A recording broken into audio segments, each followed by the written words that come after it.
Fala pessoal, e hoje eu tô voltando com uma ótima notícia a respeito das medidas, o projeto que o atual ministro, o ex-juiz Sérgio Moro veio apresentar para o governo Bolsonaro. Então, antes de qualquer coisa, tem o vídeo do pronunciamento dele aí, eu vou colocar para vocês. Então, antes de qualquer coisa, para tudo que vocês estão fazendo, se inscreva no canal, compartilhe o vídeo com os amigos e não esquece aquele like, tá ok?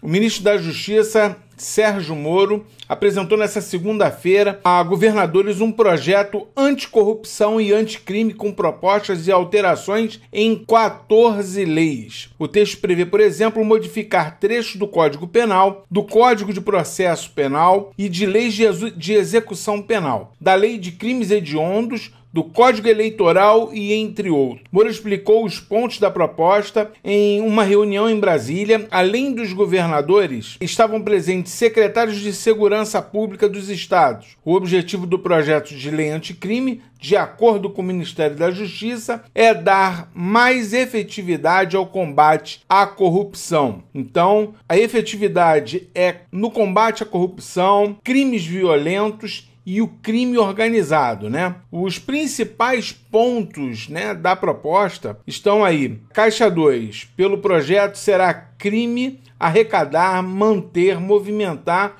ou utilizar valores que não tenham sido declarados à Justiça Eleitoral. Essa prática é comumente chamada de Caixa 2. Prisão após segunda instância. O texto afirma que o princípio da presunção da inocência não impedirá a prisão após condenação em segunda instância. Confisco de bens. Uma pessoa que for condenada a mais de 6 anos de prisão poderá ter bens confiscados de acordo com a diferença entre aquilo que ela possui e a quantia compatível com os seus rendimentos lícitos. Então, o projeto na íntegra eu estou colocando aqui nas descrições do vídeo, então você vai poder baixar esse PDF e ter isso com você, para você ter uma noção do que o Sérgio Moro está fazendo com esse projeto. E agora eu vou deixar com vocês aí nosso ministro da Justiça, Sérgio Moro.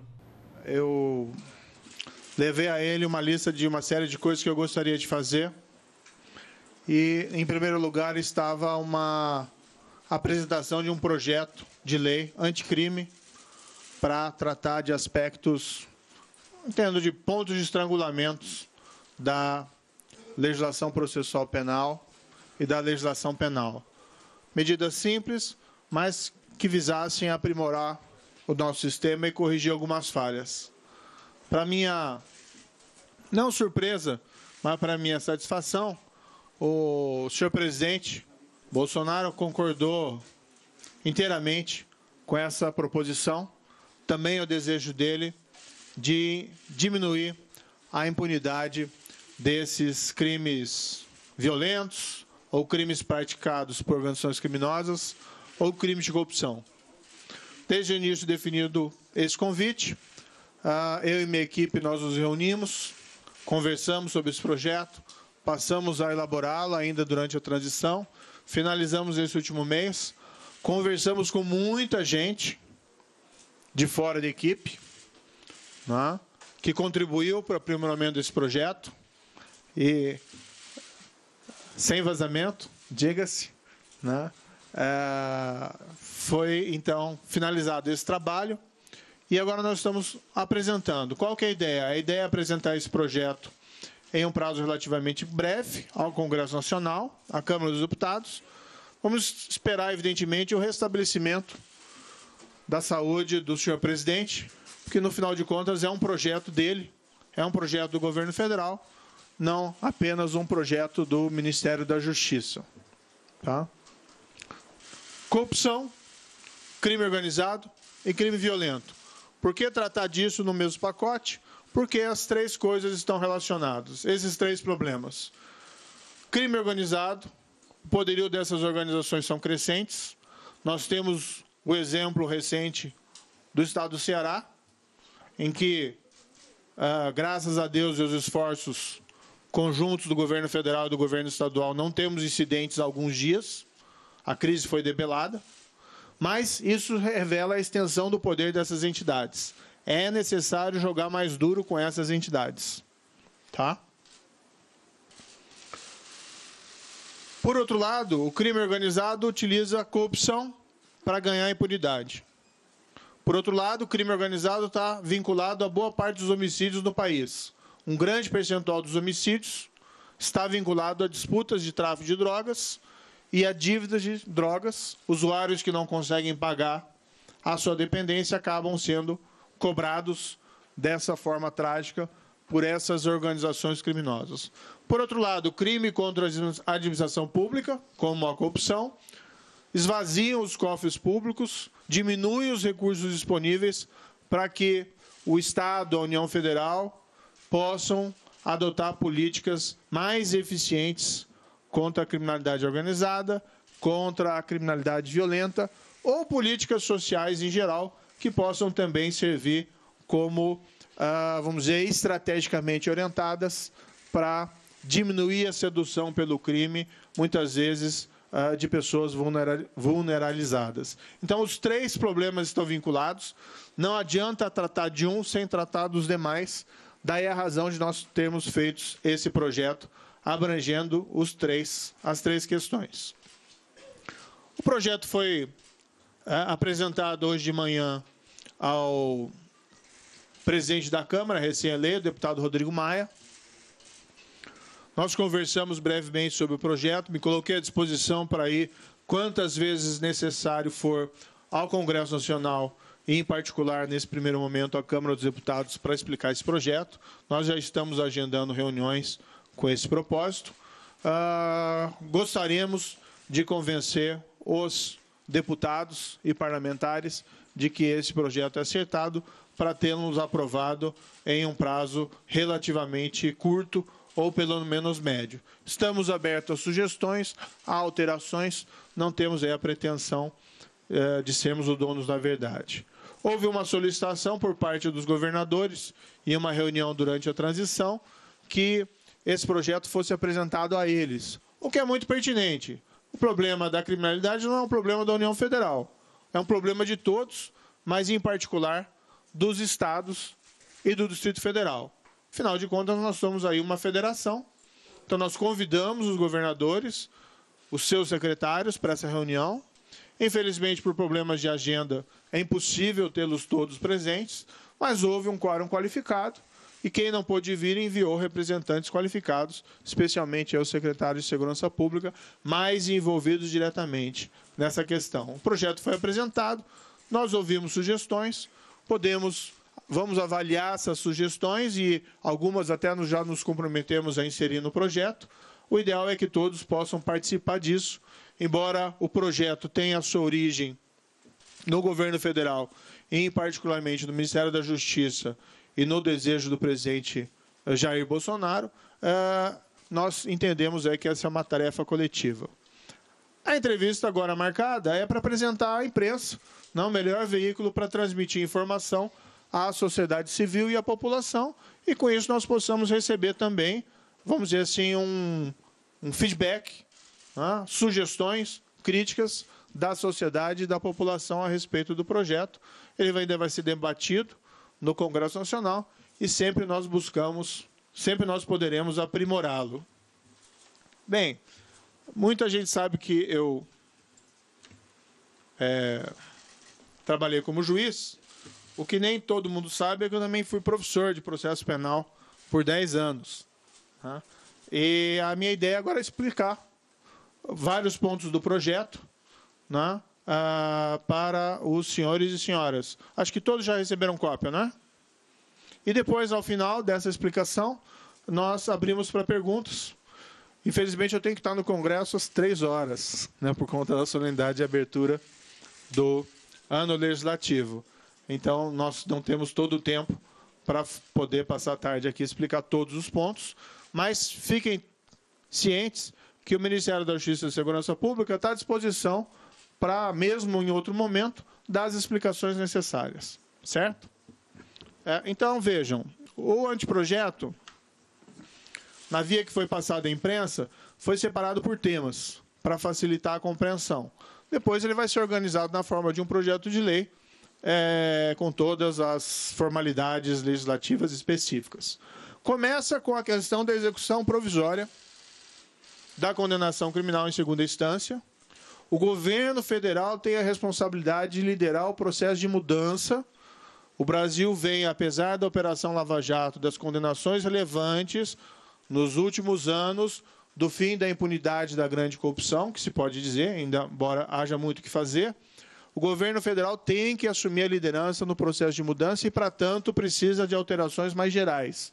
Uma delas é a execução em segunda instância. O Supremo já afirmou 4 vezes que ela é constitucional. Nós queremos deixar isso claro na legislação ordinária. Ou seja, após o acórdão condenatório em segunda instância, inicia a execução. Certo? Isso é importante para a corrupção, isso é importante para crime violento, isso é importante para crime organizado.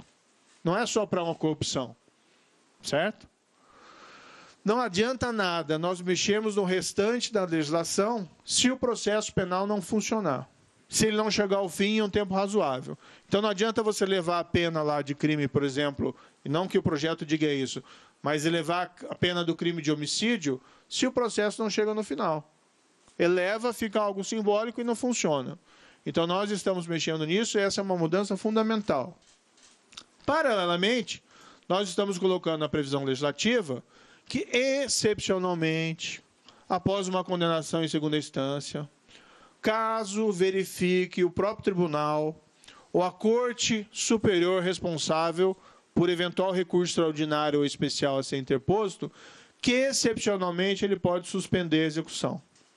Podem haver situações, vamos supor assim, uma pessoa é condenada por um crime de calúnia e esteja envolvida uma questão relativa à liberdade de imprensa. A ensejar um recurso extraordinário ao Supremo Tribunal Federal, o Supremo Tribunal Federal, numa análise sumária, entende lá, olha, pode ter alguma pertinência, tem plausibilidade, tem possibilidade de reverter a condenação. Dá o efeito suspensivo, mas não como regra. A regra, segundo o projeto, é que, a partir da condenação em segunda instância, inicia, como regra, a execução da pena. Como que é isso?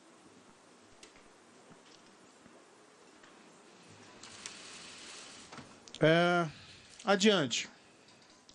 Tem vários dispositivos nesse projeto que basicamente tratam disso, né? A permitir ajustar toda a legislação a respeito dessa alteração. Por que não uma emenda constitucional? Não teria nenhum problema apresentar uma proposta de emenda constitucional. Mas nós estamos respeitando o entendimento atual do Supremo Tribunal Federal. Por 4 vezes o Supremo Tribunal Federal disse que é constitucional.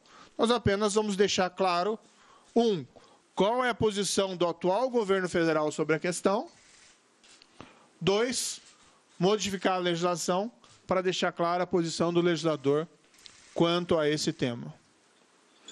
Na minha opinião, não tem necessidade, segundo a interpretação da maioria do Supremo, de alterar a Constituição.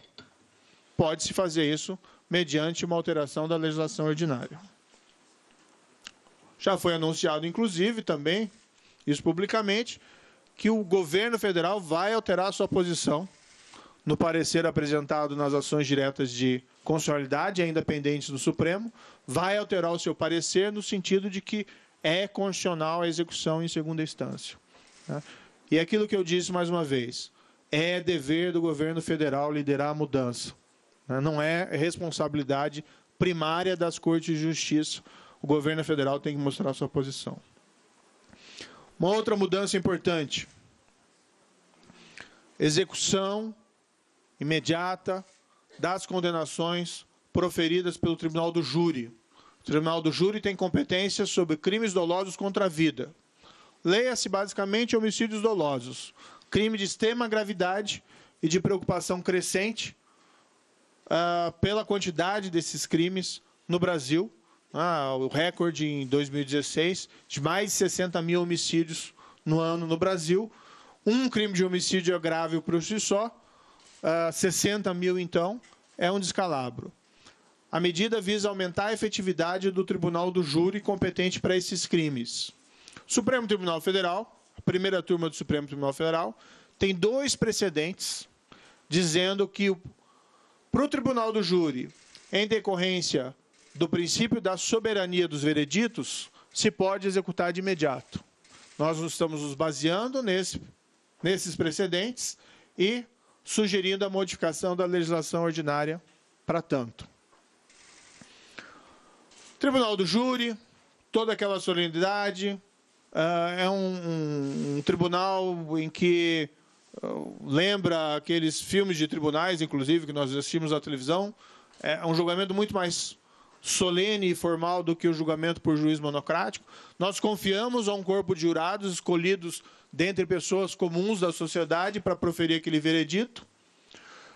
O júri profere o veredito, eventualmente de um homicídio doloso qualificado, eventualmente de um homicídio doloso praticado com requinte e crueldade, e nós negamos efetividade a essa decisão.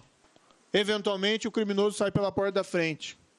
Eventualmente, ele pega um ônibus para ir embora para a casa dele e ainda divide as poltronas com os jurados, ou com testemunhas, ou com parentes da vítima. É possível sim mudar, é possível, na linha dos precedentes da primeira turma do Supremo Tribunal Federal, dar mais efetividade aos vereditos do Tribunal do Júri. Concomitantemente, nós também estamos retirando efeito suspensivo do recurso contra a decisão de pronúncia. A decisão de pronúncia é aquela decisão que o juiz profissional remete o caso ao Tribunal do Júri. Isso tem sido um fator de delongamento do fim desses processos. Às vezes leva anos para julgar o recurso contra a pronúncia. Nós também estamos retirando efeito suspensivo. Da mesma forma, em relação à segunda instância, nós estamos estabelecendo ali que, excepcionalmente, havendo uma situação, uma questão substancial, vislumbrando o Tribunal de Apelação uma plausibilidade no recurso, ele pode conferir, como exceção, o efeito suspensivo.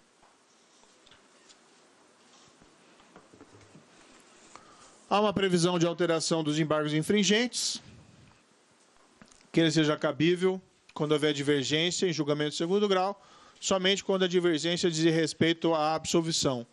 O que nós assistimos com muita frequência é divergências de dosimetria de pena. Juízes dificilmente concordam em dosimetria de pena, porque os critérios são subjetivos. Então, a ideia é limitar isso à divergência em relação à absolvição. Mudanças relacionadas à legítima defesa. O que nós estamos aqui colocando é que a legítima defesa já está no Código Penal. Tá? A legislação estabelece que se alguém age em legítima defesa, não responde pelo crime. É uma excludente de licitude, como a gente chama no jargão técnico. A lei prevê que a pessoa, no entanto, responde pelo excesso doloso ou culposo. Se excedeu no exercício da legítima defesa. O que nós colocamos é algo que os juízes já fazem na prática.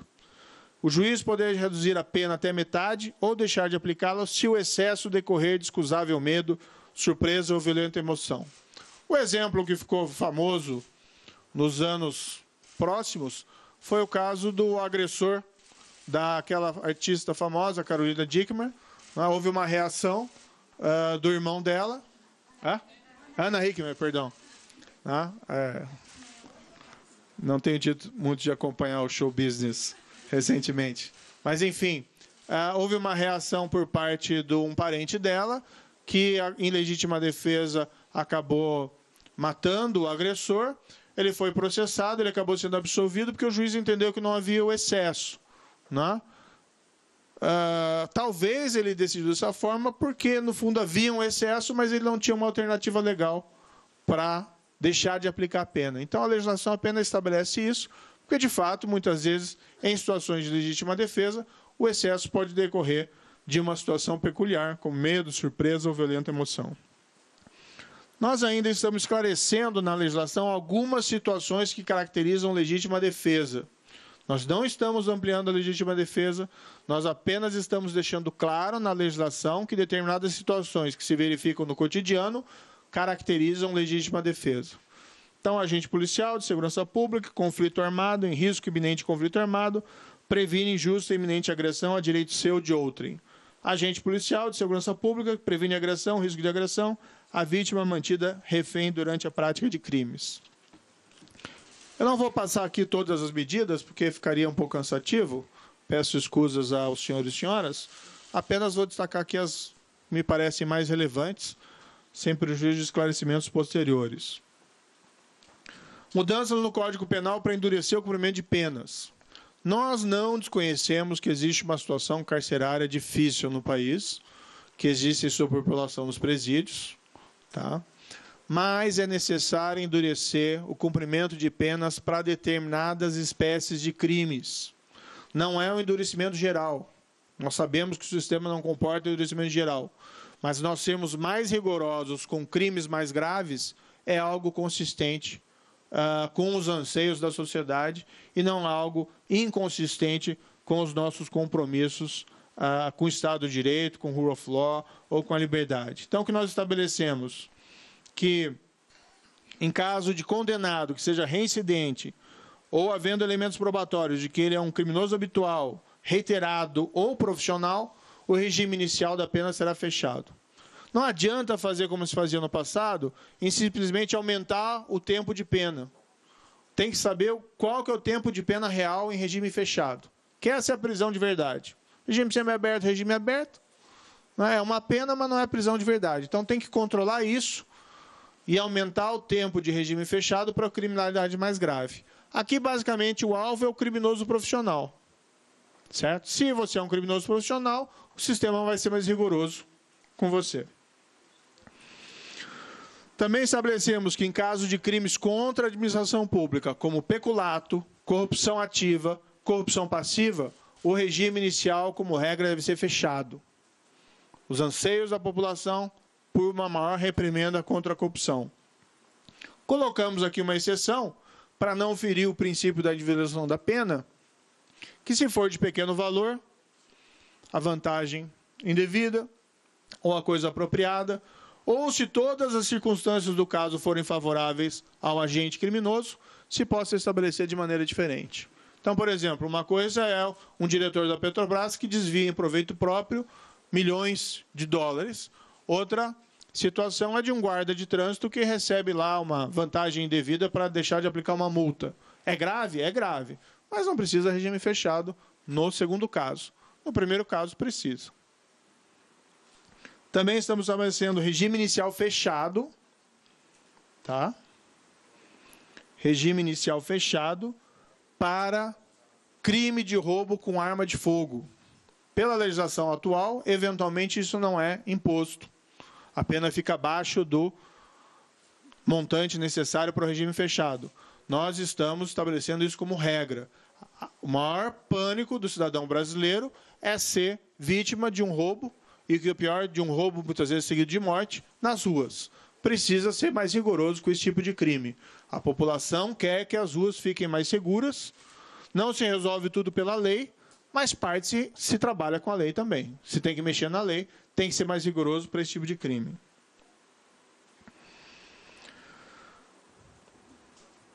Outra situação específica. Esses tempos, um brasileiro foi condenado na Espanha porque havia assassinado uma família de brasileiros e esquartejado toda a família. Condenação na Espanha, prisão perpétua. Espanha é um Estado democrático de direito. É um país com uma legislação avançada que protege não só os direitos das pessoas, mas como as liberdades. Não é um governo autoritário. Aqui no Brasil, as pessoas muitas vezes se sentem satisfeitas, com razão, porque homicidas qualificados ou pessoas responsáveis por crimes atrozes ficam menos de 10 anos na prisão. Tem que endurecer em relação a esse tipo de criminalidade. O que nós estamos estabelecendo é que, em caso de crime hediondo, com resultado morte, só há progressão da pena com 3/5 de cumprimento dela. Tá? Como eu disse, não adianta jogar a pena de 30 para 50 anos quando o percentual de pena de regime fechado é pequeno. Tem que aumentar o percentual necessário em regime fechado. Isso não é autoritarismo, isso não é fascismo, isso é rule of law. Temos que ser mais rigorosos com a criminalidade grave. É inaceitável que pessoas que cometem crimes hediondos com resultado morte apenas cumpram uma parte ínfima de suas penas e logo retornem ao convívio social como se nada tivesse acontecido.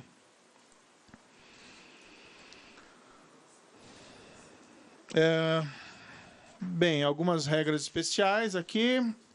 Um ponto importante, uma reclamação também frequente dessas saídas temporárias de presídios. Muitas vezes o criminoso utiliza a oportunidade, ou alguém que foi condenado, para cometer novos crimes. Nós estabelecemos vedações específicas para condenados por crimes hediondos, de tortura ou de terrorismo. Tá? Quando eu falo 3/5 crime hediondo com morte, não estou falando de tráfico de drogas, né? Isso fica muito claro. Tráfico de drogas tem tanto o grande traficante como o pequeno traficante. O sistema, a meu ver, não comporta endurecimento geral em relação ao pequeno traficante por conta dos problemas carcerários. Então, nós estamos evitando esse problema. Nós estamos estabelecendo que lideranças de organizações criminosas armadas devem iniciar o cumprimento da pena em estabelecimentos penais de segurança máxima. É mais rigor do que regime fechado. Nós estamos estabelecendo que o condenado por integrar a organização criminosa ou por crime praticado através de organização ou associação criminosa não poderá progredir de regime de cumprimento de pena ou obter outros benefícios prisionais se houver elementos probatórios que indiquem a manutenção do vínculo associativo. Qual que é a ideia da progressão de regime de cumprimento de pena? Preparar a pessoa para voltar ao convívio social. Então, ela começa no regime fechado, que é uma prisão mais rigorosa, vai para o regime aberto, vai para o regime aberto e vai para a liberdade. Nenhum problema quanto a isso. Entretanto, é de todo óbvio que se o condenado é membro ativo de uma organização criminosa, ele não tem condições de ser colocado em liberdade, de progredir de regime. Você quer colocar fora da cadeia alguém que tem aptidão para reinserir-se no corpo social sem praticar novos crimes. E você não quer colocar um soldado do crime organizado em liberdade. Então, se estabelece isso, e na nossa avaliação, isso transmite um recado importante para membros de organizações criminosas, de que a escolha em permanecer membro tem o seu ônus, que é a impossibilidade da progressão de regime. Também uma alteração importante, nosso ver, diz respeito ao conceito de organização criminosa. Nós praticamente mantemos a conceituação atual, mas nós nos baseamos em uma construção do Código Penal italiano, artigo 416 bis do Código Penal italiano, que descreve a associação criminal do tipo mafioso, em que eles basicamente, se os senhores e senhoras forem pesquisar o dispositivo, descreve o que é a Cosa Nostra, e nomina especificamente algumas organizações criminosas que se enquadram no dispositivo. No caso italiano, a 'Ndrangheta e a Camorra. E a Cosa Nostra eles têm por implícito pela descrição no tipo penal.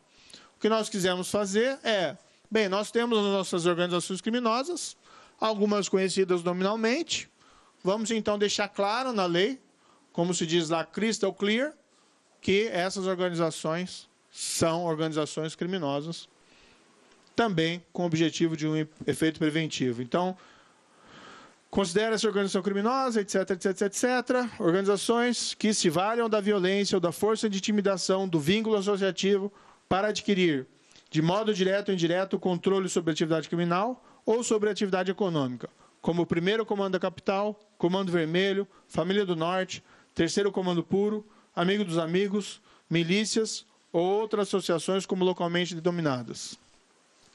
O final significa que o rol não é exaustivo, tá? Não é possível nominar todas, nós nominamos algumas mais conhecidas e de maior alcance nacional, como o PCC e o Comando Vermelho.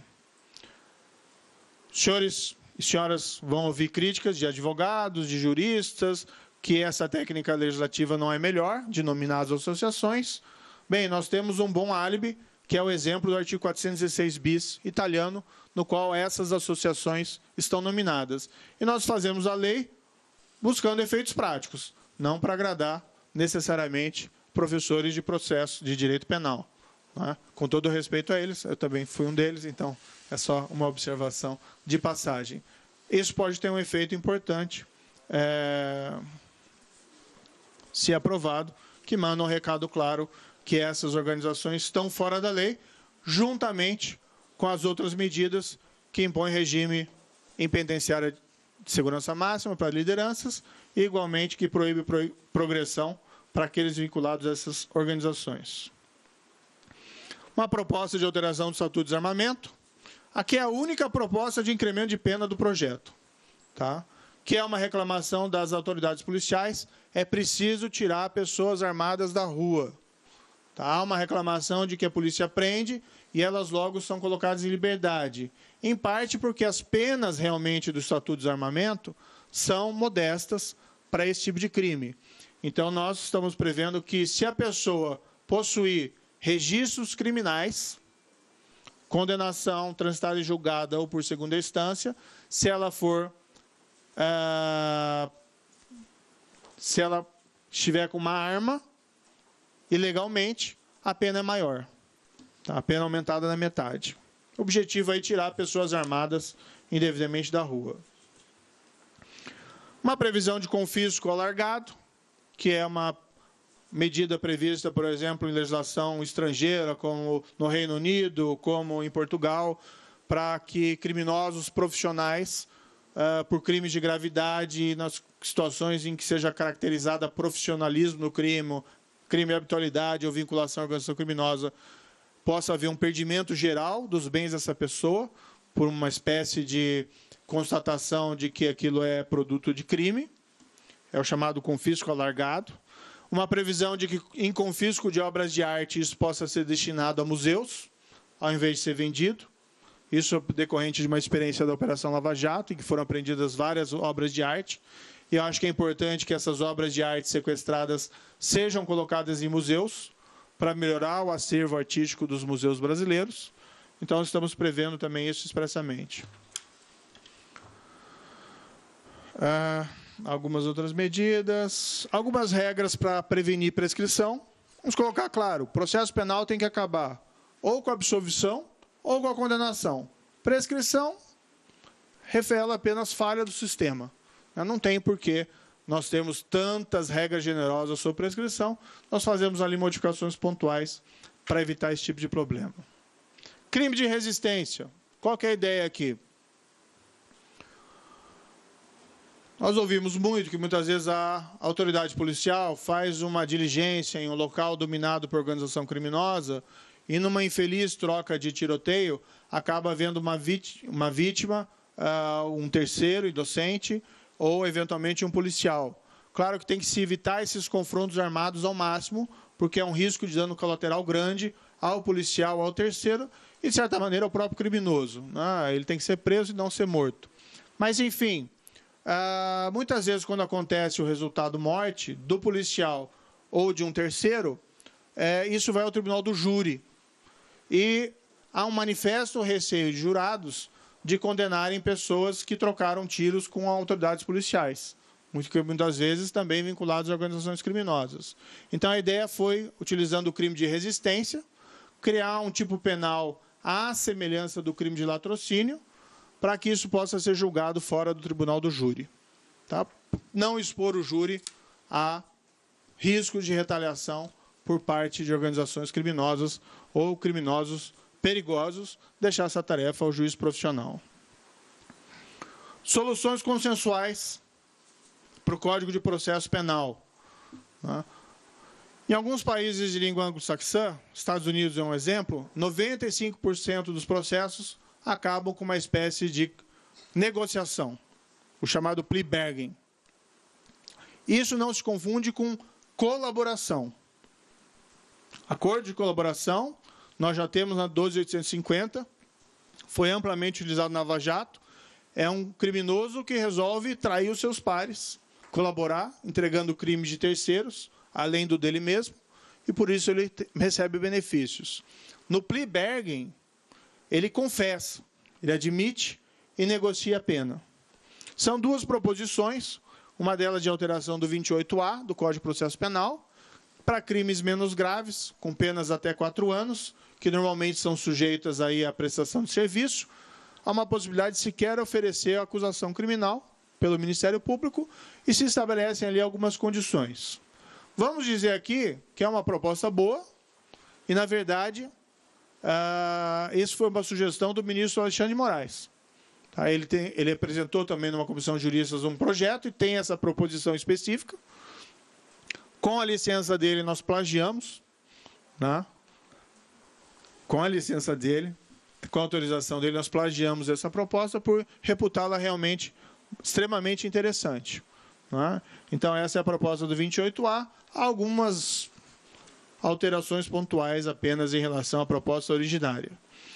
E o 395A, que seria o plea bargain propriamente dito, que após a formulação de uma acusação, pode o Ministério Público, acusado, assistido por seu defensor, negociar a pena. O que precisa? Confissão circunstanciada, uma proposta de aplicação da pena. A ideia aqui é diminuir, né, os custos do processo judicial, a velocidade de tramitação do processo, para que naqueles casos nos quais haja confissão circunstanciada, se possa resolver o caso sem o julgamento custoso. Tá? Chama atenção aqui, parágrafo 7º, o juiz não homologará o acordo se a proposta de penas formulada pelas partes for manifestamente ilegal ou manifestamente desproporcional à infração. Então, o juiz permanece com o controle final. Ou se as provas existentes no processo forem manifestamente insuficientes para uma condenação criminal. Aqui ele também tem a possibilidade de prevenir a condenação de um inocente, alguém que eventualmente aceite fazer o acordo por receio de receber uma pena maior. Vejam que aqui pode ser negociada até pena privativa de liberdade, né, diferentemente da previsão do artigo 28A. Então, se estabelece um controle do juiz. Há algumas críticas do plea bargain nos países que o adotam, que leva ele, eventualmente, à condenação de inocentes. Mas vejam, em qualquer instituição humana, o risco de erro judiciário é presente. Risco de condenação de inocentes acontece com ou sem plea bargain, não tenho dúvida. Embora nós queremos ter aqui um sistema perfeito, mesmo no sistema brasileiro acontece eventualmente condenação de inocentes. Não é a introdução do plea bargain que muda esse quadro, que eleva esses riscos. E ainda que o que nós fizemos foi prever alguns mecanismos para prevenir esse tipo de situação, dando um controle maior pelo juiz nesse processo do plea bargain. Também colocamos que o plea bargain não é para servir também como instrumento de impunidade. Então, no caso do acusado reincidente, ou houver elementos que ele é um criminoso profissional, habitual, o acordo tem que prever parcela do cumprimento de pena em regime fechado. Ainda na linha, algumas mudanças em matéria de competência. Nós estamos lá propondo que, se um juiz, numa investigação, se depara com provas relativas a crime funcional praticado por autoridade de foro, que o juiz, ao invés de remeter todo o processo, separe a parte com a autoridade de foro e remeta. O Tribunal Superior que recebe, vai analisar, se entender que tem que subir tudo, mesmo em relação a quem não tem autoridade, mesmo em relação a quem não tem foro, ele assim decide. Mas não precisa parar o processo totalmente na primeira instância, só porque encontrou lá uma prova de que um possível envolvimento de uma autoridade com foro. Aqui a ideia é agilizar. Também entendemos que a Justiça Eleitoral tem um papel fundamental na construção da nossa democracia. É ela que conduz o processo eleitoral com muita competência. Ela tem atualmente uma competência para julgar crimes eleitorais e conexos. Ocorre que esses conexos muitas vezes são crimes complexos, extremamente complexos, em relação aos quais, apesar da grande capacidade dos juízes eleitorais, não estão eles aí capacitados, muitas vezes, ou com condições de proferir julgamentos em relação a esses crimes. Então, o que a gente estabelece é a separação dos processos. O juiz eleitoral fica só com o crime eleitoral. Houve aqui a proposição também de criminalização do Caixa 2. Essa proposta é basicamente a proposta da Transparência Internacional, com leve modificação, num pequeno detalhe. É um passo importante. O governo federal precisa apresentar isso ao Congresso, vai ser discutido dentro do Congresso. Acho que é uma medida importante para avançar e eliminar, vamos dizer assim, esse fator de trapaça dentro do processo eleitoral. É uma tipificação mais adequada a esse tipo de conduta.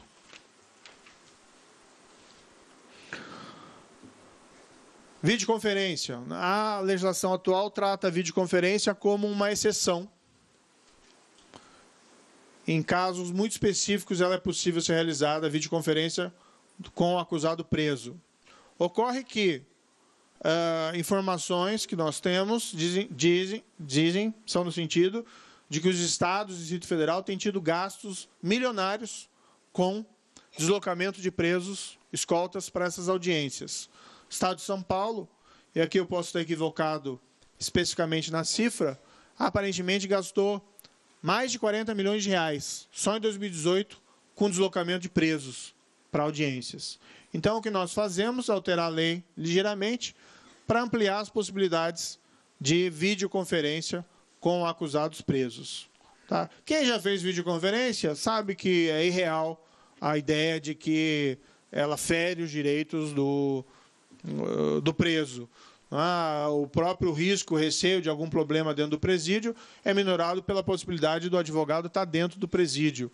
E mesmo assim, o juiz acompanha toda a videoconferência em vídeo e tem plenas condições de verificar qualquer situação anormal na realização daquele ato. Essa, inclusive, foi uma sugestão dos governos estaduais, que nós incorporamos no projeto. Uma proposta de alteração importante: dificultar a soltura de criminosos habituais.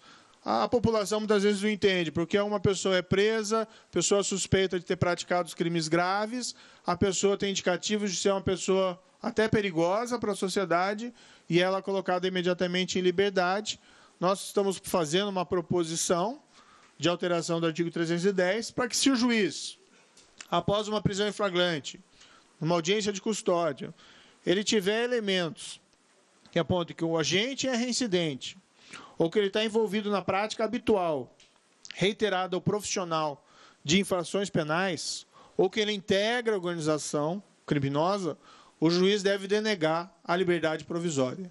É importante retirar pessoas suspeitas da prática de crimes graves, principalmente pessoas com indicações de serem membros de organizações criminosas, ou pessoas presas em circunstâncias que apontem criminalidade profissional habitual de circulação. Essa também é uma das proposições do projeto. Há previsões de alterações de medidas no regramento dos presídios federais. A ideia aqui é ter um controle maior sobre as comunicações de lideranças criminosas com o mundo externo. Tá?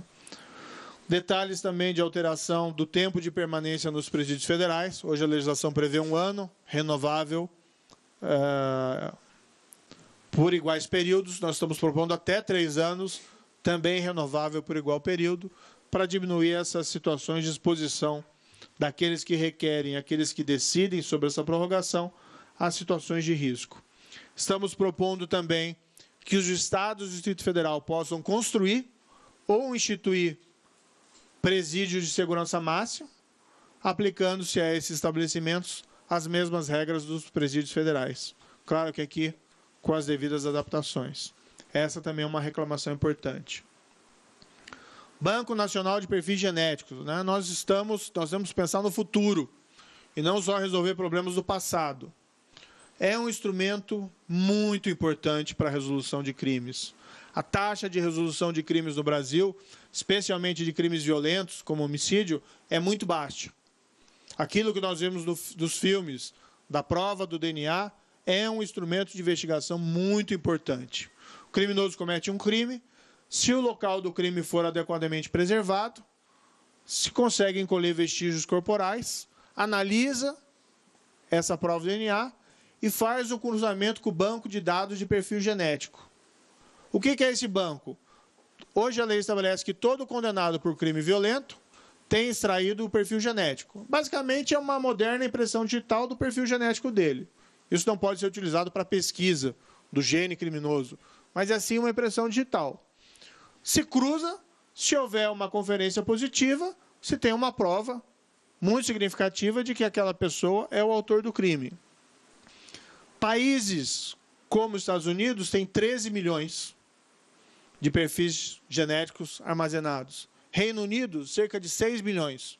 No Brasil, nós temos, apesar da lei ser de 2013, nós já temos uma lei que instituiu o banco, nós temos cerca de 30 mil perfis genéticos armazenados. Nem a lei atual é adequadamente cumprida, e nós vamos trabalhar para que ela seja cumprida integralmente. Uma das promessas do Ministério é que nós cheguemos em 2022 integralmente cadastrados perfis genéticos dos presos condenados aos quais a lei se refere, mas nós queremos também ampliar. Todo condenado por crime doloso tem o perfil genético extraído. Tá? Há aqueles que dizem que isso fere um princípio da não autoincriminação. Não, ninguém está obrigando o preso a confessar. O que o princípio da vedação da autoincriminação estabelece é que você não pode extorquir confissões, e não que você não pode colher o fio de cabelo ou passar um cotonete na boca do condenado, porque foi condenado, para integrar o perfil genético dele, o Banco Nacional de Perfis Genéticos. A ilustrar, os países que deram origem ao princípio da não autoincriminação, que é os Estados Unidos e o Reino Unido, tem lá, respectivamente, 13 e 6 milhões de perfis genéticos extraídos e inseridos nesses bancos. Também aqui relevante nessa linha, também de incrementar instrumentos de investigação, a criação de um Banco Nacional de Perfis Balísticos, que é o DNA da arma de fogo utilizada, e o Banco Nacional Multibiométrico de Impressões Digitais. Até hoje nós não temos um Banco Nacional de Impressões Digitais, o que revela uma certa, vamos dizer assim, explica muitas vezes a baixa resolução de crimes violentos ou crimes em geral pela nossa Polícia Judiciária. É preciso habilitar a Polícia Judiciária a utilizar instrumentos modernos para a descoberta desses crimes. O banco de perfil balístico, como eu disse, é o DNA da arma, e, por outro lado, o Banco Nacional Multibiométrico é olhar para o futuro. Inclusive, ali, previsão de extração, de utilização de registros como impressões digitais, dados biométricos, íris, face e voz, e ali existe uma série de condicionamentos para a formação desse banco. Na mesma linha de aumentar mecanismos hábeis para a investigação, nós temos uma regulação mais apropriada no Brasil daquilo que é chamado de operações encobertas. Nos Estados Unidos, por exemplo, se utiliza com muita frequência um policial que vai à rua comprar droga, comprar arma, participar de uma operação de lavagem, seja em relação a pequenas transações, seja em relação a grandes transações. É colocar um policial em contato com a atividade criminal para que ele atue para descobrir esses crimes de uma maneira eficiente. A legislação do Brasil, embora preveja lá a infiltração de agentes, ela é um pouco dúbia em relação a algumas situações. O que nós estamos colocando na lei é, de uma maneira clara, que se um policial compra droga ou compra material de insumo para droga, isso não exclui o crime daquele que vendeu ou entregou. Da mesma maneira de armas. E da mesma maneira do policial que participa de uma operação de lavagem. Não exclui o crime. Vocês, senhores e senhoras, vão ouvir, às vezes, algumas afirmações de que isso viola uma súmula antiga do Supremo Tribunal Federal, que fala de flagrante preparado e flagrante esperado. Não viola. Essa é uma interpretação do Supremo que foi feita com base na legislação ordinária, em um tempo que o Supremo ainda era o Supremo e reunia a competência do STJ, e com base no que nós temos na figura no nosso direito do crime possível. Mas isso é a legislação ordinária. É só mudar a legislação ordinária para superar o problema. E veja, aqui é um agente policial disfarçado que age para revelar um crime, não para provocar um crime. Ainda assim, nós colocamos na legislação uma cautela para prevenir aquilo que se fala no exterior de uma armadilha para o inocente, para evitar o que chama lá, por exemplo, nos Estados Unidos, do entrapment. Então, é crime desde que hajam elementos probatórios razoáveis de conduta criminal pré-existente daquele que participa da transação. Está melhor detalhado ali no dispositivo. A previsão de possibilidade de criação de equipes conjuntas de investigação pelo Ministério Público Federal, Polícia Federal, com as suas congêneres estrangeiras. Isso potencializa a cooperação jurídica internacional. É extremamente importante. Uma regulação mais detalhada da escuta ambiental. A escuta ambiental já é feita no Brasil. Teve um caso muito interessante em Curitiba, em que a Polícia Federal, com a autorização judicial, colocou um dispositivo de escuta num carro, que era utilizado por um grande líder de tráfico de drogas, e a captação ambiental daquelas conversas, o indivíduo era chamado Éder Conde, pode ser resgatado a história desse caso, com as escutas ali realizadas, se produziu uma prova categórica de que aquele indivíduo estava envolvido em grandes carregamentos de drogas e ele foi condenado por conta disso. O Supremo já decidiu que é constitucional, questão de ordem no inquérito 4242, posso estar enganado aqui com o número, mas enfim, acho que é 2424, mas tudo bem. Peço que jornalistas depois chequem. Nós estamos apenas regulando melhor essa possibilidade. Segue-se, de certa maneira, o regramento da interceptação telefônica. Concomitantemente, nós estabelecemos que realizar a captação ambiental, a escuta ambiental sem autorização judicial é crime. Isso é uma salvaguarda contra a utilização abusiva do instrumento, por exemplo, sem autorização judicial. E nós finalizamos com a introdução da figura do informante do bem, aquilo que chamam lá do whistleblower, né? É uma fonte potencial de informações de crimes contra a administração pública, e nós fazemos uma regulação aqui bastante simples. Desde o início, o objetivo do projeto foi que não fosse um projeto complexo, que fossem medidas muito pontuais e não extenso projeto de lei, com vários artigos complexos. Existem propostas muito interessantes, que não foram aqui incorporadas, mas esse projeto de lei é o nosso carro-chefe inicial. Isso não impede que nós apresentamos outras propostas no momento oportuno. Antes de abrir... Bem, vamos abrir a perguntas, tá? Só me antecipando, eu já ouvi questionamento de que o plea bargain não podia ser utilizado pelo Tribunal do Júri, por conta da competência do Tribunal do Júri, mas, veja, nós trouxemos a construção do Tribunal do Júri também do direito anglo-saxão, Estados Unidos e Reino Unido, que utilizam o plea bargain mesmo nessas situações. Por quê? Porque o Tribunal do Júri é considerado uma garantia do acusado. E ele pode abrir mão dessa garantia negociando a pena, porque ele tem aquilo como mais vantajoso. Então, acho que abrimos para perguntas. Peço escusas se me estendi demais.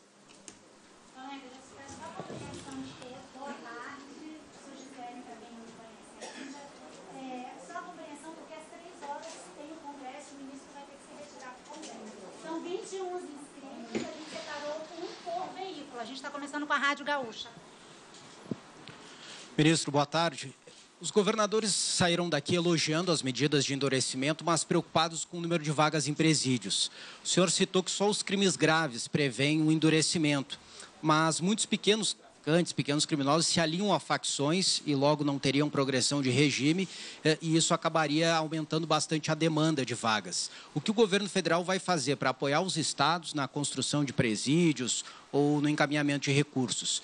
E um segundo ponto, sobre a criminalização do Caixa 2, o senhor acredita que a mudança vai valer de forma retroativa quem já cometeu e até admitiu ter cometido esse crime? Não, veja, foi muito oportuna a conversa com os governadores, porque assim, vamos admitir a real situação. É um problema geral, não só do Estado, mas da sociedade, da população. E os estados são aqueles na linha de frente, muitas vezes, nessas questões de segurança pública. Então, conversar com eles é uma abertura para o diálogo. Fico feliz que eles tenham gostado. Os comentários normalmente foram positivos e nós precisamos do apoio deles realmente para a aprovação desse projeto.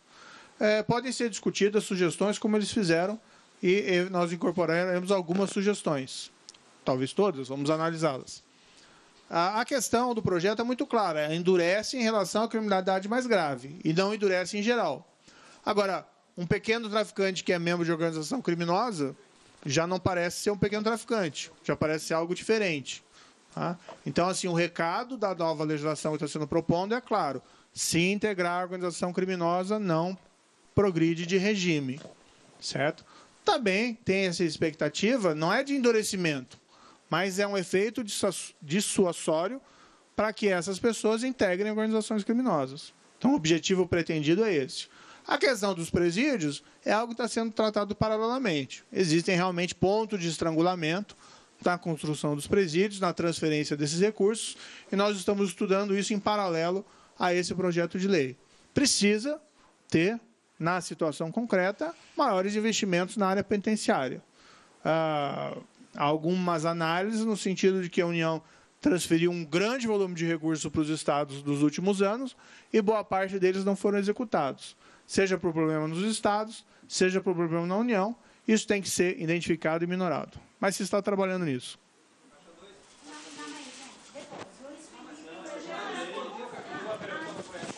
O Caixa 2, tá? Sim, são várias perguntas, então, se puderem se limitar a uma ou duas, porque eu acabo esquecendo também.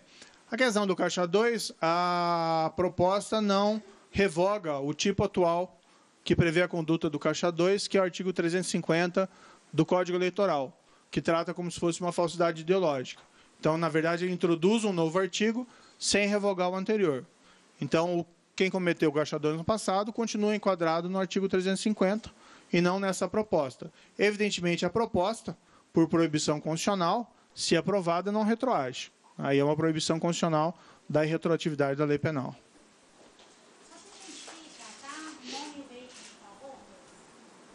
Luiz Felipe Barbieri, do G1. Ministro, eu quero saber como vai funcionar na prática esse controle do se houve excesso por excusável medo, surpresa ou violenta emoção. Como vai acontecer, evitar que isso fique à mercê de um juízo subjetivo, como isso pode ser controlado. E esse texto, inclusive, já sofreu resistência no Congresso, inclusive acho que um texto que falava em susto, algo nesse sentido. Por que o senhor acredita que isso vai avançar agora? Olha, são situações muito fáceis de serem explicadas. Alguém que, eventualmente, tem que se defender numa situação de legítima defesa, por um momento de tensão, acaba cometendo algum excesso. Isso dá ao juiz a possibilidade de reduzir a pena ou deixar de aplicá-la. Ele vai avaliar a situação concreta. Veja, isso já acontece na prática. Só que o que os juízes, em geral, fazem é não reconhecer o excesso, porque a legislação não dá alternativa. Então, é melhor a legislação ter uma solução para essas questões, que seja legal, o juiz vai resolver. A questão, quem vai decidir? Quem vai decidir é o juiz. Né? Os juízes trabalham sempre com conceitos jurídicos indeterminados. E nós não podemos prescindir de todo da aplicação subjetiva da lei. É subjetiva, sim, mas tem os parâmetros. E o juiz vai avaliar a situação concreta. Naquele caso, por exemplo, da atriz que foi atacada, parece que o juiz proferiu uma decisão acertada, que não punia aquela pessoa. Ficaria mais fácil o trabalho do juiz se houvesse essa previsão legislativa. Não havendo, ele acabou tendo que reconhecer que não houve excesso. Mas, no fundo, houve um excesso motivado por violenta emoção. É melhor que a legislação contemple a situação. Olha, nós estamos totalmente abertos ao diálogo com os parlamentares. Eu acho que é um outro momento. A população, nessas eleições, né, elegeu um programa de governo que se pretende ser mais rigoroso em relação à criminalidade violenta, criminalidade organizada e crime de corrupção. Isso reflete também uma mudança, alteração, muitas vezes, da composição do Congresso Nacional. Então, nós estamos abertos a apresentar o projeto e buscar convencer os parlamentares do seu acerto e também abertos a eventuais alterações do projeto, segundo as sugestões que forem apresentadas. É o trabalho de convencimento. Oi. Ministro Gabriel Palma, da TV Globo. Rapidamente, só um acréscimo à pergunta dele. Essas alterações são para forças policiais ou para qualquer pessoa? E minha pergunta é relacionada à medida sobre o conceito de organizações criminosas. Com essas considerações, há uma equiparação das milícias com as facções criminosas? Veja, no primeiro ponto, é uma alteração do Código Penal. Então, ele vale para qualquer pessoa que pratica legítima defesa e comete um excesso, né? seja um agente público ou seja uma pessoa comum. No segundo ponto, a legislação que tipifica organizações criminosas, ao meu ver, já permite o enquadramento dessa entidade, das milícias, como organização criminosa. A proposta apenas deixa claro que é essa situação mesmo, assim como em relação às outras organizações criminosas. Boa tarde, ministro. Manuela Borges, TV CNT. Eu gostaria de saber de que forma essas medidas podem desarticular as facções criminosas que estão instaladas nos presídios. A gente sabe que a reincidência é um problema grave, cerca de 70% dos criminosos reincidem. Então, haveria essa superlotação nos presídios e as facções estão instaladas lá e a gente sabe que as ordens saem de lá de dentro. De que forma essas medidas podem desarticular? E sobre essas exceções com relação à prisão, à condenação em segunda instância, o veredito do Tribunal do Júri, isso não poderia novamente judicializar essa questão da prisão, da condenação em segunda instância, essas exceções, enfim? Bem, do primeiro ponto, veja, as leis não servem para nada se elas não forem aplicadas. Então, a ideia do projeto é dar maior efetividade ao sistema. Por isso é fundamental a execução em segunda instância e a execução dos vereditos do Tribunal do Júri. Também é fundamental você dar instrumentos de investigação modernos e hábeis para os agentes policiais. Claro que isso depois vai ter que ser utilizado na prática. Não adianta você ter autorização legal e isso não ser feito. Então, paralelamente a esse trabalho de aprovar o projeto de lei, há uma série de medidas executivas sendo planejadas e algumas já executadas, certo? A mesma questão das facções criminosas. Você tem que retomar o controle dos presídios. É simples? É fácil? Não, não é simples, é fácil. Mas você não resolve tudo com a lei. Você tem que ter a lei como uma aliada e, por outro lado, você tem que ter medidas executivas. Então, o problema da superpopulação carcerária, como é que você resolve? Há quem diga que abrindo a porta das cadeias. Eu acho que, pelos níveis de criminalidade do Brasil, não me parece ser a solução mais sábia. Então, o que você tem que fazer? Em parte, tem que haver novos investimentos para ampliar as vagas. Se pode pensar também em um filtro maior de quem é preso e de quem não é preso? Pode. Mas, ainda assim, vai haver um problema a ser resolvido por aumento de vagas no sistema carcerário. Também há uma expectativa de que, endurecendo em relação a essa criminalidade mais violenta, isso tem um efeito preventivo. Então, por que se faz a legislação dessa forma? Não é que é punir as pessoas. A legislação quer que as pessoas não cometam esses crimes. Os motivos do cometimento de crime são muito complexos, mas a lei pode funcionar como um fator inibidor do comportamento criminoso. É a base, aliás, do direito penal. A questão da judicialização das questões, olha, faz parte do sistema o controle de constitucionalidade nas mãos dos tribunais das Cortes de Justiça brasileiras, entre elas o Supremo Tribunal Federal. Se houver alguma impugnação de alguma medida, isso vai ser discutido perante o Supremo Tribunal Federal e o governo federal vai apresentar a sua posição. Isso faz parte do nosso sistema de freios e contrapesos. Boa tarde, ministro. Nelly Macedo, Sistema Verdes Mares. Eu queria saber em relação às considerações das sugestões apresentadas pelos governadores. Camilo Santana do Ceará, por exemplo, apresentou endurecimento para aquisição de explosivos no país, considerando que foram encontrados explosivos na época dos ataques. E também gostaria de saber qual o papel do SUSP nesse projeto, se há alguma consideração. E, por último, falar sobre novos ataques nessa madrugada lá no Ceará e saber que medidas o governo pretende tomar, se há alguma intenção de intensificar as ações que já estão em curso. Certo. Eu só não sei se a gente vai ter tempo de responder todas as perguntas. Eu vou responder da senhora, mas eu vou pedir para os próximos se limitarem a uma pergunta. Tudo bem? Tá? Para a gente evitar que alguém fique sem a palavra. Primeiro ponto, sugestões de aumento de controle da comercialização de explosivos. Isso é algo que pode ser tratado paralelamente. Nesse projeto não houve espaço para isso, tem que ser estudado com mais cautela e o tempo entre nós assumirmos o governo, o Ministério e o presente momento não houve tempo hábil. Mas, sim, é preciso ter registros mais rigorosos da comercialização de explosivos ou material apto à fabricação de explosivos. Não há nenhuma discordância quanto a isso. A sugestão é bastante pertinente. A parte do Ceará, né? Desde o início, quando começaram a surgir esses eventos e houve intensificação desses eventos, o Ministério da Justiça e Segurança Pública disponibilizou o que foi pedido. Uma equipe da Força Nacional, equipe não é a palavra apropriada, mas centenas de policiais da Força Nacional foram ao Ceará para ajudar a debelar a crise, a pedido do governador. Nós também disponibilizamos vagas nos presídios federais para as lideranças criminosas. Essas transferências foram realizadas. E, por outro lado, nós disponibilizamos armamento, recursos, tudo para ajudar o governo do Ceará a resolver esse problema. Na nossa avaliação, o pico dos incidentes já passou há muito tempo, né? Há alguns dias não vinha acontecendo nenhum incidente no Ceará relativamente a essa criminalidade.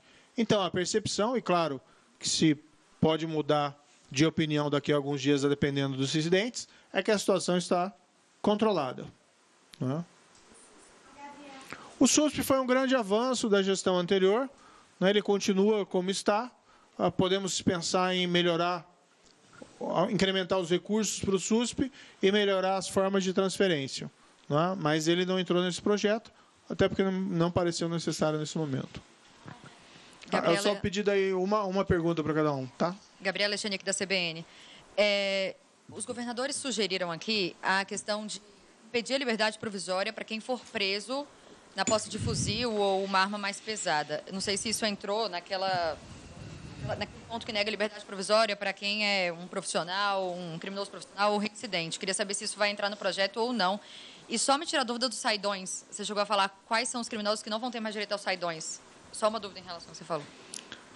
Tem que propor uma lei que estabeleça que perguntas só em serviço coletivo só para um jornalista, estritamente dizendo. Mas, enfim, a primeiro ponto, houve uma sugestão, houve um fato concreto ocorrido há algumas semanas de que uma pessoa foi presa em flagrante portando um AR-15, uma metralhadora de alto potencial destrutivo, e foi colocado em liberdade numa audiência de custódia.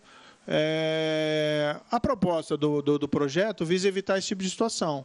Então, se ao realizar a audiência de custódia, após uma prisão em flagrante, houver uma percepção de que o indivíduo é um criminoso profissional, habitual, ou reincidente, ou que integra a organização criminosa, não pode ser colocado em liberdade, porque é um indivíduo, de fato, perigoso, não é? Não faço nenhuma crítica àquele caso específico, que não conheço detalhes, mas é um ilustrativo de situações que talvez devessem ser evitadas. Ouvimos a sugestão, vamos considerar, eventualmente fazer um adendo, né, de alguém preso em flagrante na posse de armamento pesado ou de uso restrito, mas essa é uma questão ainda em avaliação, certo? Aí a outra questão das saídas, né? Isso está no projeto ali, são basicamente criminalidade mais grave, né? Mas está expresso ali que é condenados por crimes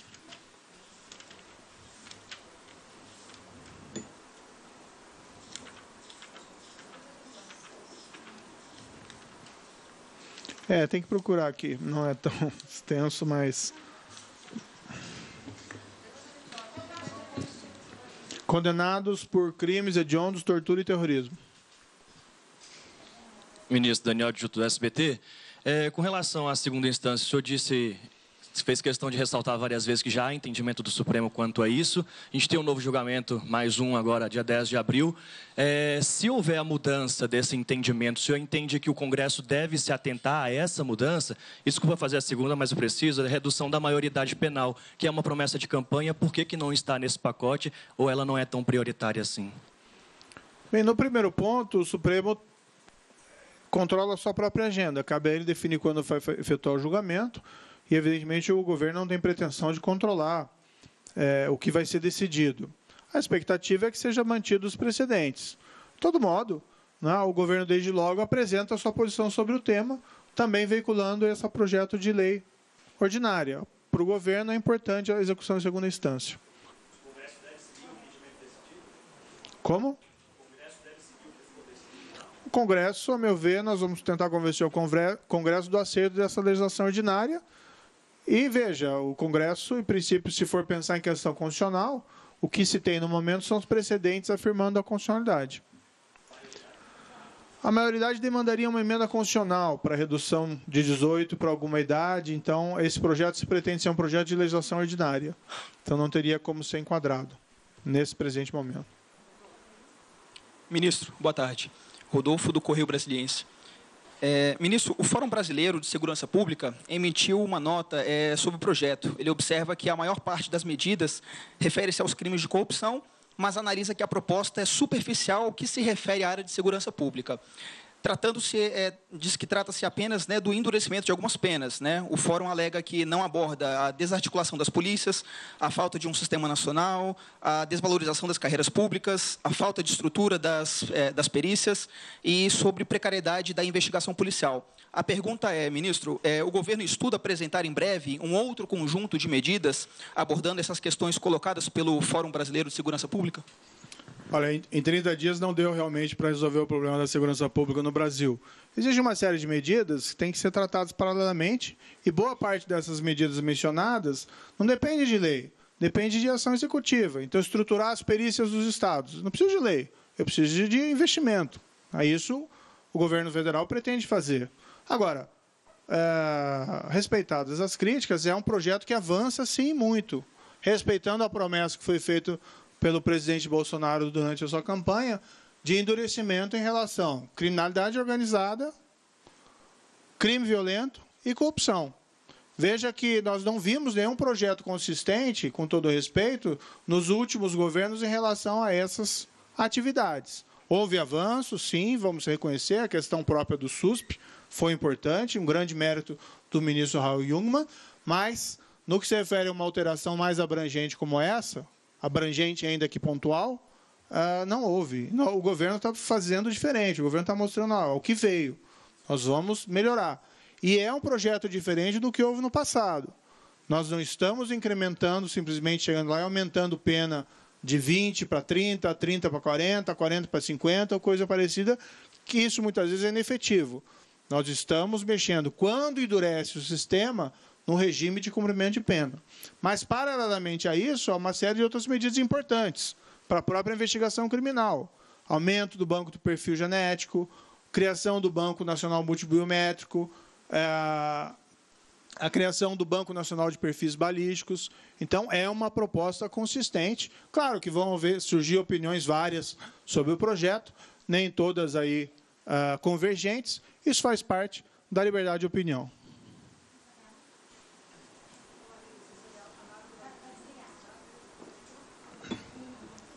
Agora sim. Boa tarde, Isabela Camargo, da Globo News. Alguns assuntos, como o senhor já destacou, a criação do perfil de banco genético, assim como de perfis balísticos, esbarram no outro problema, como o senhor já disse, já tem lei e não chegou a ser aplicado, que é orçamento. É uma negociação que começa agora? Bom, foi feita uma estimativa dos orçamentos necessários para a implementação desses bancos e não é uma coisa assim tão expressiva. Claro que demandam investimentos, mas não é algo assim formidável, certo? De todo modo, a lei autoriza a criação e, num segundo momento, daí se trabalha para a implementação desses bancos. O próprio Banco Nacional de Perfis Genéticos, que é uma criação em 2013, permaneceu muito tempo com uma lei de papel, porque não queriam executar. Aprovaram a lei e havia aqueles que entendiam que aquilo não deveria ser implementado, que é equivocado. Além da lei ter superado os problemas de discussão quanto à conveniência e oportunidade desse banco, é um instrumento moderno de investigação.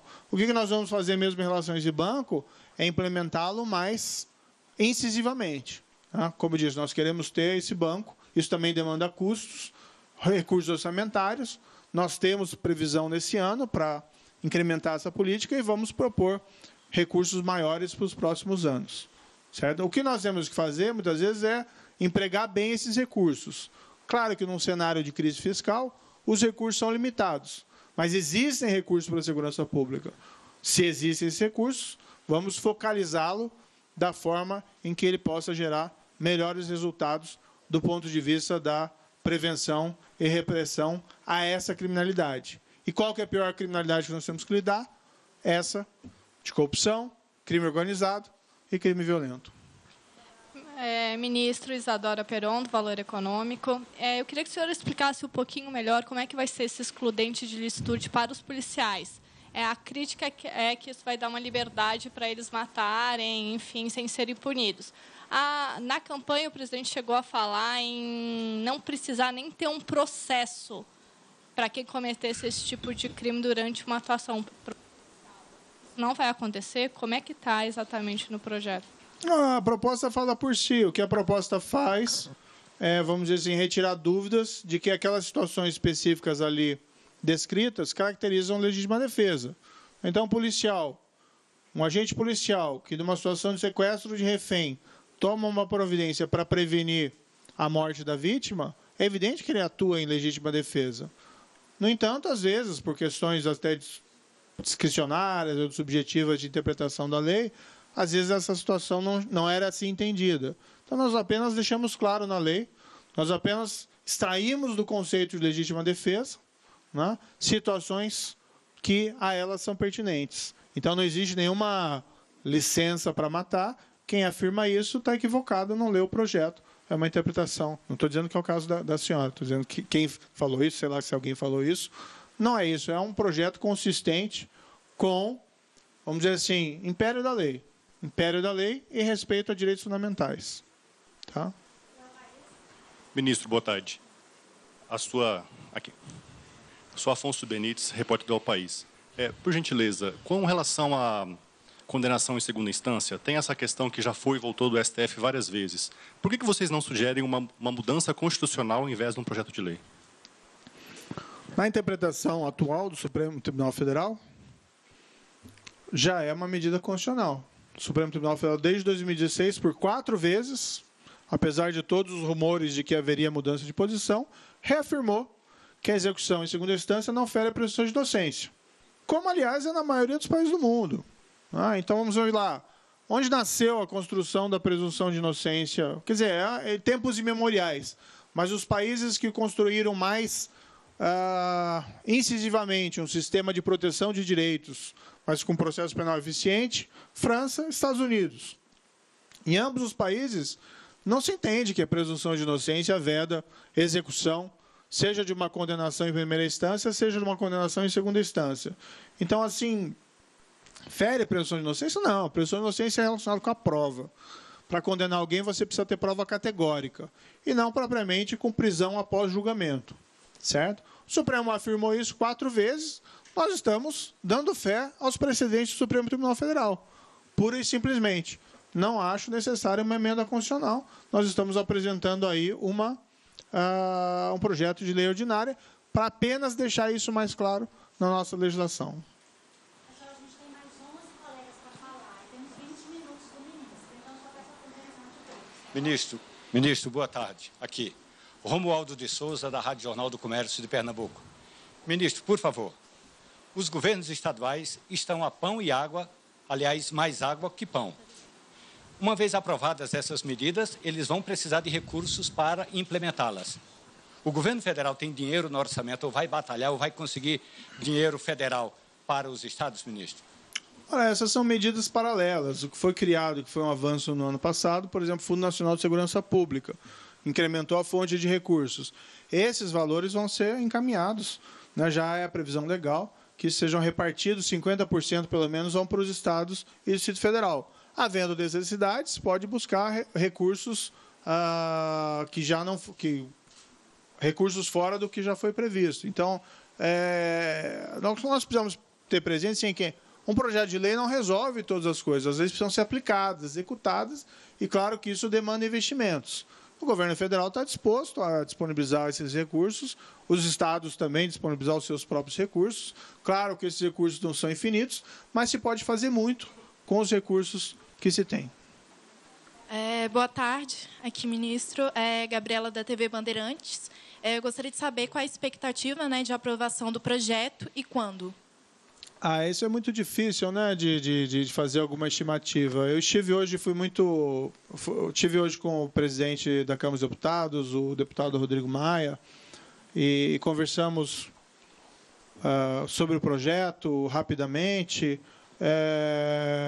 Eu acho que há uma receptividade do Congresso Nacional em relação a projetos que incrementem a qualidade da segurança pública no Brasil. Porque as vítimas constituem a população brasileira. Não é? Os vários deputados foram eleitos, inclusive com essa bandeira de incrementar a qualidade da segurança pública. A população brasileira tem o direito de ter maior segurança na sua vida, não ser assaltado na esquina, ou não ter um pequeno comércio e ser vítima de um roubo, muitas vezes de coisa pior. Então, acho que é uma margem realmente para mudança. Claro que esses projetos têm que ser debatidos no Congresso, isso é natural, não há nenhum problema quanto a isso. Nós vamos buscar, né, que esse projeto do governo federal do presidente Jair Bolsonaro seja aprovado num prazo que permita uma deliberação, mas que seja um prazo razoável. Né? Mas é impossível estabelecer estimativas nesse momento. Alô. Boa tarde, ministro. Breno Pires, do Estadão. Algumas propostas que estão contidas no projeto de lei já foram ou naufragaram no Congresso ou foram rejeitadas pelo Supremo. Por exemplo, no caso do Supremo, a fixação do regime inicial obrigatoriamente fechado para crimes hediondos já foi declarada inconstitucional. Está na sua proposta, assim como também a da corrupção, o peculato, né, também teriam o regime inicial fechado. Então, no caso do Supremo, por que acreditar que isso não vai ser barrado agora? E no caso do Congresso, por que acreditar que medidas como as de combate à corrupção, confisco alargado, criminalização do Caixa 2, entre outras, que naufragaram no Congresso, vão agora ser aprovadas na sua proposta? Bem, no Congresso, eu digo que é um outro momento político. Então, uma abertura maior para propostas relacionadas a essa área de corrupção. Muitas vezes, no passado, houve também muitos problemas de conflitos e tensões decorrentes do momento circunstancial. Acredito que essas questões foram muito superadas com a eleição do novo governo federal. E o governo federal agora é um parceiro para melhorar essas medidas. Talvez não tenha sido tanto em relação, por exemplo, a medidas contra a corrupção no passado, com todo respeito. Então se pode mudar. É um novo momento político. Quanto ao Supremo, tudo é possível de questionamento e debate. Né? Eu estava no Supremo quando o Supremo decidiu que o regime inicial fechado para crime de tráfico de droga era inconstitucional. Mas o que ele estava pensando? Ele estava pensando no pequeno traficante. Não está pensando naquele que é responsável para a prática de crimes graves. E veja que, se nós formos olhar a proposta, sempre tem uma válvula de escape. O regime inicial fechado para quem for condenado por corrupção, por exemplo, salvo se de pequeno valor a vantagem indevida ou se as circunstâncias do artigo 59 lhe forem todas favoráveis. Então, nós aprendemos também com erros do passado e nós colocamos a redação desses dispositivos para ser consistentes com os entendimentos do Supremo Tribunal Federal. Não existe nenhum óbice, nenhuma violação ao princípio da individualização da pena nesse caso, porque o próprio dispositivo dá margem a exceções.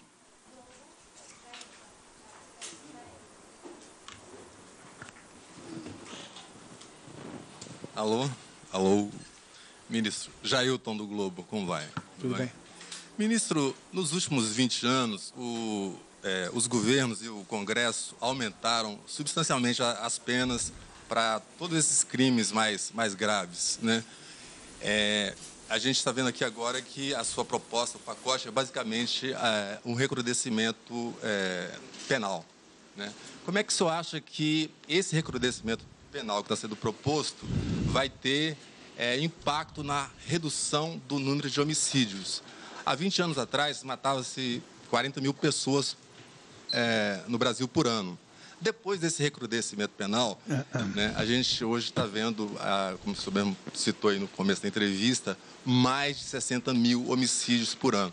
Para mim, essa é a questão central da sua administração. Como é que vai se reduzir o número de homicídios? O senhor acha mesmo que essas mudanças legais vão ter impacto na redução de homicídios? De que forma? O senhor acha que os criminosos que cometem esses crimes bárbaros, eles têm algum sentido de contenção em relação a medidas legais?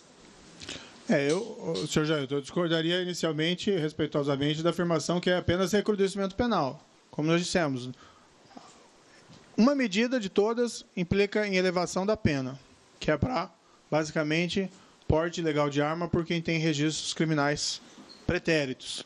As outras medidas são relativas ao regime.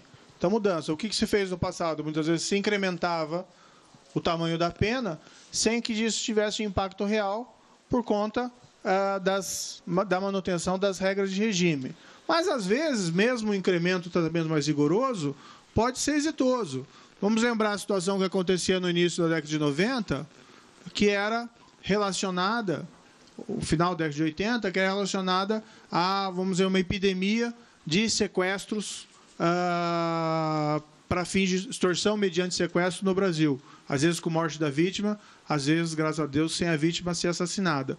Houve um incremento da pena e, ao lado disso, houve uma maior ação eficiente da investigação e da polícia, e esse crime foi reduzido em muito. Não que ele não aconteça, ele acontece. Mas aquela epidemia que envolvia essa extorsão mediante sequestro, da época da década de 90, foi resolvida. Então, não é assim tão singelo afirmar que isso não significa nada. Ao contrário, isso significa sim. Agora, como eu disse, as leis não servem para nada se não forem aplicadas. Paralelamente, tem que ter uma série de medidas executivas que aumentem a eficiência da repressão e da prevenção desses crimes. Né? Agora, não é recrudescimento apenas, nós estamos incrementando os mecanismos de investigação, nós estamos estabelecendo regras mais duras para progressão de regime para alguns crimes, exatamente para tirar o criminoso da rua, por mais tempo. Isso tem, sim, um impacto na segurança pública. É inegável isso é cientificamente demonstrado e até resultante, vamos dizer, de um juízo simples de bom senso, que se o criminoso é inabilitado a cometer crimes, ou seja, se ele é neutralizado em uma prisão, isso tem um impacto na segurança pública. Ou seja, tira os criminosos de circulação. Ministro. Outra coisa, ministro, é que no pacote não tem nenhuma medida contra a corrupção policial. Ministro, boa tarde. Acho que a corrupção vale para todos, quando se incrementa as regras contra a corrupção. Vale tanto para a corrupção de agente público, e entre os agentes públicos está a corrupção policial. A afirmação está equivocada. Ministro, boa tarde. Aqui, Ricardo Della Coleta, da Folha de São Paulo. O senhor faz o anúncio desse pacote anticrime no mesmo dia em que a Folha mostra que o ministro do Turismo, Marcelo Álvaro, ele utilizou candidatas laranjas e para que elas repassassem dinheiros a contas ligadas ao gabinete do ministro. Levando em conta que o senhor trata de legislação eleitoral nesse pacote e que o senhor menciona esse novo momento político de compromisso do governo contra a corrupção, se o senhor considera as explicações do ministro até agora suficientes ou se o senhor considera que o ministro deve explicações ou, eventualmente, uma apuração mais detalhada sobre essa denúncia específica. Muito obrigado. Olha, com todo respeito, o tempo de ministros da Justiça que atuavam como advogados de membros do governo federal é coisa do passado. Tá? Não cabe ao ministro da Justiça fazer esse papel de defesa de situações apontadas em relação a membros do governo. O que cabe ao ministro da Justiça, sim, é assegurar que, havendo informações consistentes, que isso seja devidamente apurado pelos órgãos de investigação competentes. E quando fui convidado a assumir essa posição, o presidente disse muito claramente de que ele é intolerante em relação a desvios e os órgãos deveriam ter plena autonomia em realizar essa apuração. E é o que vai acontecer em relação a todos os casos que aparecerem. Particularmente, não sei se essa matéria é totalmente consistente, mas se surgir a necessidade de apuração, será apurada. Ministro, boa tarde. Meu nome é Leandro Prazeres, do UOL. Eu gostaria de lhe perguntar o seguinte: a inclusão de agentes policiais no artigo da legítima defesa e a não necessidade de um conflito para que haja a ação do agente policial não autoriza o chamado abate de suspeitos? Não, ele, na verdade, estabelece ali um conflito, uma situação de conflito armado, um risco iminente de conflito armado. Né? Então, acho que o policial não precisa esperar levar um tiro para ele poder tomar alguma espécie de reação. O que não significa que se está autorizando que se cometa homicídios indiscriminadamente. Veja que, eu já falei isso mais de uma vez, o conflito armado entre policial e criminosos não é uma estratégia de segurança pública. Uma estratégia de segurança pública recomendável e nem uma estratégia perseguida por esse Ministério. O conflito armado pode acontecer em determinadas situações e as situações que ocorrerem têm que ter alguma previsão legal. Um abrigo jurídico e um policial que eventualmente se vê premido a tomar uma atitude para não ser vítima de um crime. Oi, Juliana, aqui do Jornal à Tarde, da Rádio Brasil Central. Os governadores saíram perguntando muito sobre a questão do fundo penitenciário. Eles queriam desburocratizar esse acesso. Se o senhor pretende colocar isso para facilitar, inclusive, a tramitação no Congresso Nacional, e se o senhor quer aprovar isso antes da reforma da Previdência, por exemplo, e se pode fatiar isso para facilitar a aprovação. Olha, o tempo do Congresso a ele pertence. Então, do interesse do Ministério da Justiça e Segurança Pública, o ideal é que ele fosse aprovado o mais rápido possível, porque nós acreditamos no projeto, acreditamos na consistência do projeto. Quanto tempo vai levar de fato, se vai antes ou depois da reforma da Previdência, eu sinceramente não tenho como fazer prognósticos no presente momento. E a questão do fundo penitenciário, olha, são coisas que têm que ser trabalhadas independentemente até do projeto. Não é condicionar a liberação de recursos à aprovação de projetos. Não é esse um jogo republicano próprio. O que acontece é que nós temos que discutir e fazer um melhor diagnóstico do que está travando a efetiva execução desses recursos disponibilizados pela União Federal, via o próprio FUNPEN, para os estados e Distrito Federal. O que está acontecendo? Eles apresentaram lá uma série de demandas e sugestões. Isso está sendo avaliado. Em 30 dias de governo é impossível ter um diagnóstico completo. O que nós estamos, porém, aqui fazendo, desde logo, organizando um mutirão de engenheiros, agentes públicos, para poder fazer a parte do Ministério e examinar com a devida velocidade os projetos que estão pendentes de análise. O que nós queríamos também fazer com o tempo é construir uma série de modelos de presídios, modelos de projetos de presídios, para que nós tivéssemos esses modelos de projeto à disposição dos estados e do Distrito Federal, para que eles, querendo construir um presídio, escolhessem um desses modelos já pré-existentes, não tendo, portanto, necessidade de se começar tudo novamente. Seria uma espécie de modelos, projetos à la carte. O Exército faz isso em relação, por exemplo, à construção de quartéis. Ele tem modelos pré-prontos, ou seja, quando se quer construir um novo quartel, já se pode utilizar um daqueles modelos pré-existentes. Isso pode facilitar e muito destravar a realização desses investimentos. Então, é uma série de medidas que estão sendo pensadas. Mas não cabe colocar no projeto isso, porque são medidas executivas. Boa tarde, ministro. Kelly Cadanos, da Gazeta do Povo. Queria insistir um pouco nessa questão da tramitação no Congresso. O presidente da Câmara, Rodrigo Maia, disse hoje que a reforma da Previdência é a prioridade deles. E a bancada da Segurança Pública já determinou como prioridade, disseram que vão apoiar o projeto do Ministério, mas já definiram como prioridade uma flexibilização no porte de armas. Disseram que essa é a prioridade número 1 deles após a reforma da Previdência. Qual que é a prioridade que o senhor espera que esse projeto tenha efetivamente no Congresso? Qual que é o prazo razoável que o senhor mencionou mais cedo para a tramitação? Não cabe a mim imposição de prazos para o Congresso Nacional. Acredito que o Congresso tem condições de fazer várias coisas ao mesmo tempo. Então, esse projeto não é um óbice apreciação da reforma da Previdência ou a eventual flexibilização no porte de armas e vice-versa. Então, tem que ser trabalhado essas questões que interessam ao país de modo concomitante. Não acredito que uma coisa impeça a tramitação da outra. Boa tarde, ministro. Sou Daniel Ito, da TV Brasil. Esse pacote que está sendo lançado agora, essa proposta, fala muito de combate à corrupção, busca o combate à corrupção. E, nesse sentido, no dia 24 do mês passado, foi publicado um decreto assinado pelo vice-presidente Hamilton Mourão, que aumenta o nível de sigilo dentro das informações de governo.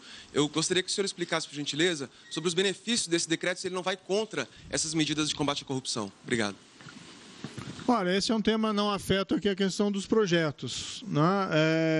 Eu acho que tem que se analisar como esse decreto vai ser aplicado e que documentos em si vão ter o seu sigilo imposto. Em princípio, não tem nenhuma notícia de incremento de documentos cujo sigilo tenha sido decretado por conta dessa ampliação de competência do decreto. Não é? Claro que a gente compreende a preocupação da imprensa, né, com transparência e com a eventualidade de uma ampliação dessa competência, mas, de fato, não existe um impacto real até o momento quanto a esse decreto.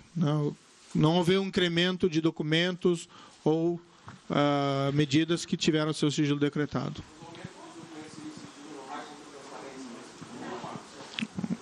Aí acho que já respondi, né? Ministro, tudo bem? Boa tarde. Renan Ramalho, do Antagonista. O senhor acha que a vitória do Davi Alcolumbre e a derrota do Renan Calheiros facilita a aprovação desse projeto no Senado? Olha, o governo federal pretende apresentar esse projeto no momento oportuno, quando do restabelecimento do senhor presidente Jair Bolsonaro. Esse é um projeto do governo federal e acho que é importante que ele seja apresentado somente nesse momento. E o governo federal pretende convencer os parlamentares com diálogo e demonstração do projeto e abertura para críticas, sugestões e diálogo. Então, assim, não cabe, acho que, ao governo federal ficar escolhendo os interlocutores em relação com os quais ele vai trabalhar dentro do Congresso, seja da Câmara ou seja do Senado. E essa parte da articulação política fica realmente a cargo lá da Casa Civil, principalmente, ou das assessorias legislativas. Eu vou trabalhar um pouquinho mais, quero ir ao Congresso para conversar e convencer os parlamentares, também me disponho aqui a recebê-los, as portas estão abertas, né? Mas não pretendo ficar escolhendo interlocutores. Né? Em princípio, o presidente indicado tem um discurso mais convergente com as pautas do governo. Isso.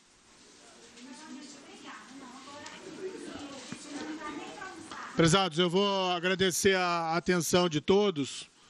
Né? Mais uma vez, nós estamos falando sobre o projeto com absoluta transparência, abertura ao debate.